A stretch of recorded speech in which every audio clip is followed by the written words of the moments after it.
Assalamualaikum warahmatullahi wabarakatuh. Dalam kesempatan kali ini, kelompok kami akan membahas terkait tentang mata kuliah pembelajaran berdiferensiasi topik 1.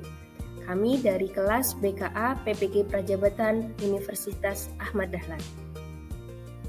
Baiklah, di sini kelompok kami berjumlah 7 orang. Yang pertama, Siti Nur Akidah. Yang kedua, Meti Arta Mulya. Yang ketiga, Alriza Ayurinanda. Dan keempat, Nila Agustin Maharani. Kelima, Rahmawati Oktaviani. Keenam, Karlina Eka Wibowo. Dan ketujuh, Risma Kumararani. Baiklah, di sini kami akan menjelaskan tentang pengertian pembelajaran berdiferensiasi. Pembelajaran berdiferensiasi adalah pembelajaran yang memberikan keleluasaan dan mampu mengakomodir kebutuhan peserta didik untuk meningkatkan potensi dirinya sesuai dengan kesiapan belajar, minat, dan profil belajar peserta didik yang berbeda-beda. Menurut Tomlinson, pembelajaran berdiferensiasi adalah usaha untuk menyesuaikan proses pembelajaran di kelas dan untuk memenuhi kebutuhan belajar peserta didik sebagai individu. Ciri-ciri pembelajaran berdiferensiasi. Yang pertama, evaluasi kesiapan dan perkembangan belajar peserta didik diakomodir ke dalam kurikulum. Yang kedua, peserta didik menjadi pembelajar yang aktif. Ketiga, berfokus pada kompetensi pembelajaran. Yang keempat, pengelompokan peserta didik dilakukan secara fleksibel. Contoh pembelajaran berdiferensiasi. Yang pertama, mengklasifikasi materi pembelajaran. Yang kedua, mendiagnosa kesiapan peserta didik. Dan yang ketiga, mendesain pembelajaran yang bervariasi berdasarkan minat, tingkat kesiapan, dan profil belajar peserta didik. Selanjutnya, teori pendukung pembelajaran berdiferensiasi.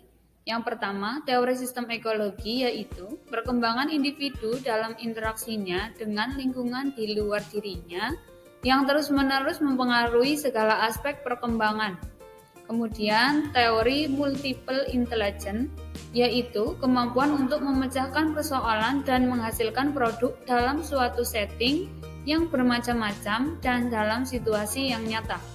Yang kemudian learning modalitas, yakni learning modalities ini bisa dikenal sebagai VAK atau visual, auditory, dan kinestetik. Yang terakhir, teori ZPT, yakni zona antara tingkat perkembangan aktual dan tingkat perkembangan potensial. Selanjutnya terkait dengan unsur-unsur dalam teori ekologi atau yang disebut ecological system theory. Yang pertama, ekosistem, yaitu sistem sosial lain di mana individu tidak terlibat interaksi secara langsung, tetapi dapat mempengaruhi perkembangannya. Contohnya, lingkungan atau tempat kerja orang tua. Kemudian, makrosistem, melibatkan budaya yang lebih luas, yang mencakup peran faktor etnis dan sosioekonomi di mana individu berada. Contohnya, perbedaan budaya antara budaya barat dan non-barat. Selanjutnya, mikrosistem. Lingkungan terdekat dengan individu meliputi keluarga, guru, teman sebaya, dan juga sekolah. Selanjutnya, ada mesosistem. Interaksi antara lingkungan, mikrosistem yang berbeda, seperti hubungan orang tua, guru, orang tua teman, antar teman, guru, dan teman. Selanjutnya yang terakhir adalah kronosistem, yaitu kondisi sosio-historis yang turut serta mempengaruhi perkembangan individu. Contohnya perkembangan teknologi dan juga perang. Adapun kecerdasan yang berkaitan dengan multiple intelligence meliputi kecerdasan visual spasial, kecerdasan eksistensial, kecerdasan interpersonal, kecerdasan intrapersonal, kecerdasan kinestetik, kecerdasan musikal, kecerdasan verbal linguistik, kecerdasan logikal matematika, kecerdasan naturalis. Selanjutnya mengenai learning modalitas. Yang pertama ada pembelajaran secara visual. Pembelajaran ini cenderung menangkap pembelajaran melalui gambar. Modalitas belajar visual adalah menerima informasi lebih mudah melalui gambar. Otak kita memproses informasi visual dengan sangat efisien. Jauh lebih mudah untuk menangkap gambar yang lebih jelas seperti foto daripada apa yang dikatakan atau ditulis seseorang. Yang kedua ada auditory.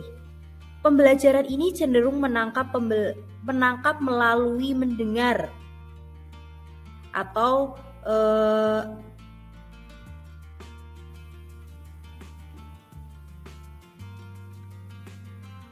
melalui indera pendengaran secara lebih utama.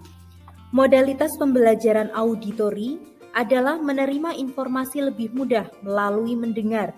Siswa dengan model ini biasanya sering mengajukan pertanyaan dan menggunakan diskusi untuk mengklasifikasi atau menyerap materinya. Ketika Anda berada dalam mode auditory, Anda mungkin berbicara dan membaca lebih lambat untuk menyerap semuanya. Yang ketiga ada pembelajaran kinestetik. Pembelajaran ini cenderung menangkap melalui praktik langsung. Modalitas kinestetik melakukan sesuatu dengan secara fisik atau paling tepat digambarkan sebagai belajar sambil melakukan atau learning by doing. Baik, sebagai aktivitas langsung atau melalui pengalaman atau dengan bergerak sambil berpikir atau belajar. 2 level untuk ukuran kemampuan dan potensi peserta didik menurut teori ZPD. Kemampuan aktual, ketika dia bekerja untuk menyelesaikan tugas atau soal tanpa bantuan orang lain. Kemampuan potensial, tingkat dari kompetensi peserta didik yang dapat tercapai ketika dia dibantu oleh orang lain. Sekian dari kelompok kami, kurang lebihnya mohon dimaafkan. Terima kasih. Wassalamualaikum warahmatullahi wabarakatuh.